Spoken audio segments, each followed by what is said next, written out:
unidad, fe y orden. Para muchos, esta es la imagen que nos viene a la mente cuando pensamos en la familia en la España de Franco, el pilar sagrado, el corazón latente de una nación que se reconstruía. Pero ¿qué había realmente detrás de esta fachada de armonía inquebrantable? ¿Era un refugio de valores ancestrales, un faro moral en tiempos convulsos, o quizás una estructura rígidamente impuesta donde no todos tenían la misma voz ni la misma libertad?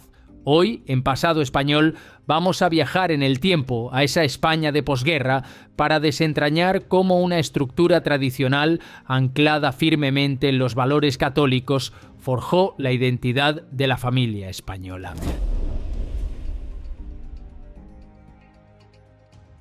Tras los años devastadores de la Guerra Civil, el nuevo régimen se propuso una tarea monumental: reconstruir el país, sí, pero no de cualquier manera. Quería hacerlo sobre unas bases sólidas de orden, tradición y una moralidad que consideraban eterna. Los pilares sobre los que se asentaría esta nueva España eran claros, casi innegociables. El ejército, garante de la paz y la disciplina.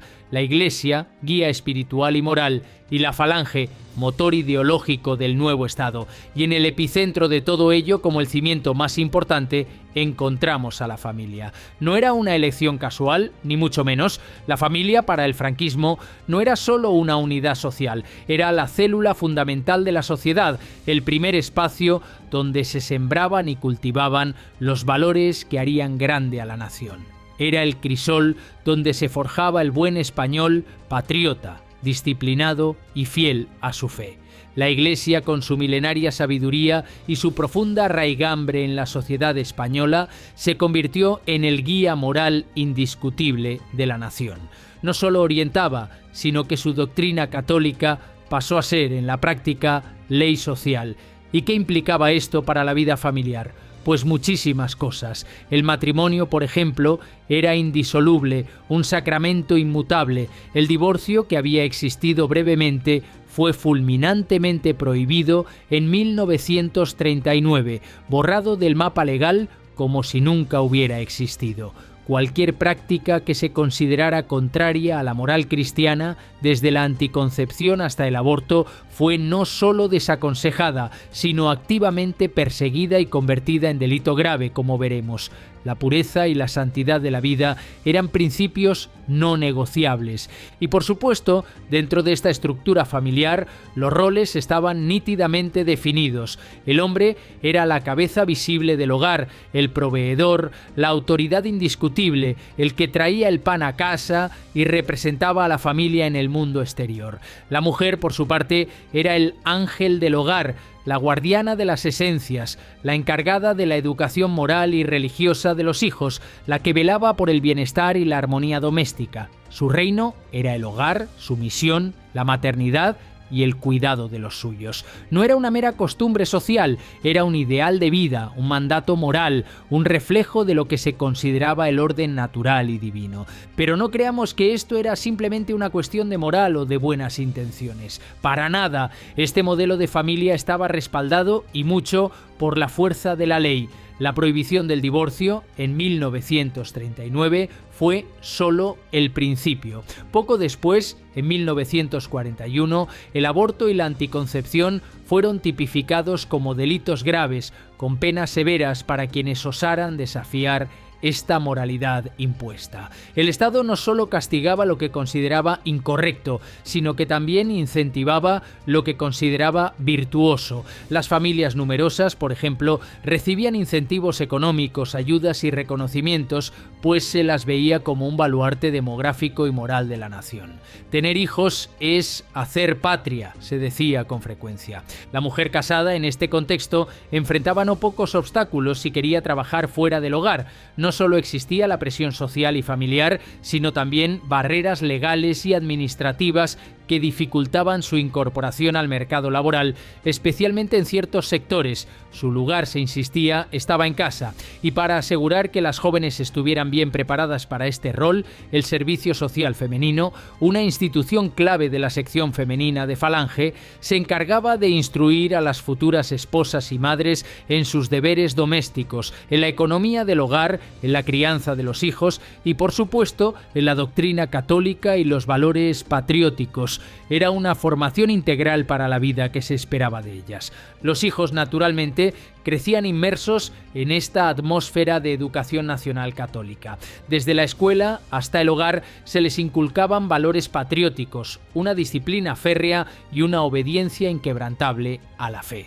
La Iglesia, a través de sus parroquias, escuelas y organizaciones juveniles, ejercía un control exhaustivo, llegando a los detalles más íntimos de la vida familiar. ¿Necesitabas un certificado para algún trámite importante? A menudo se requería un certificado de buena conducta expedido por el párroco, que atestiguaba tu moralidad y tu adhesión a los principios del régimen. La familia era, sin lugar a dudas, el espacio privilegiado donde se reproducía la moral católica y el nacionalismo franquista, asegurando la continuidad del modelo. Sin embargo, y esto es importante recordarlo, la realidad cotidiana era a menudo mucho más compleja, más matizada que la brillante propaganda que adornaba los carteles del régimen. Las dificultades económicas eran una constante para muchas familias, especialmente en los duros años de la posguerra. El extraperlo, esa economía sumergida y la escasez de productos básicos marcaban el día a día. El ideal de la mujer en casa, a menudo, era un lujo que muchas no podían permitirse. Las mujeres trabajaban incansablemente en el campo, en fábricas o en talleres clandestinos para contribuir a la subsistencia familiar, desafiando en la práctica el modelo impuesto.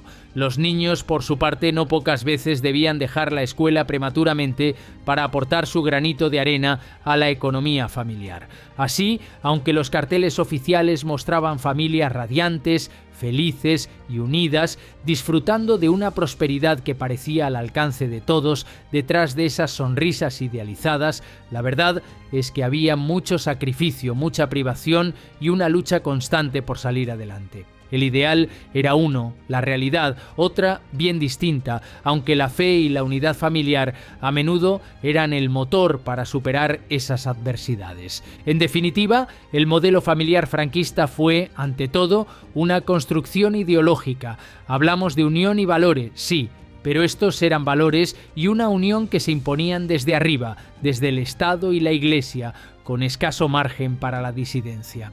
La familia era el pilar de la nación, no cabe duda, pero de una nación que en su afán de unidad excluyó y reprimió a quienes no encajaban en su molde. Fue un ideal que muchos defendieron con convicción, que otros anhelaron alcanzar, pero que pocos, muy pocos, pudieron vivir plenamente en toda su utópica perfección.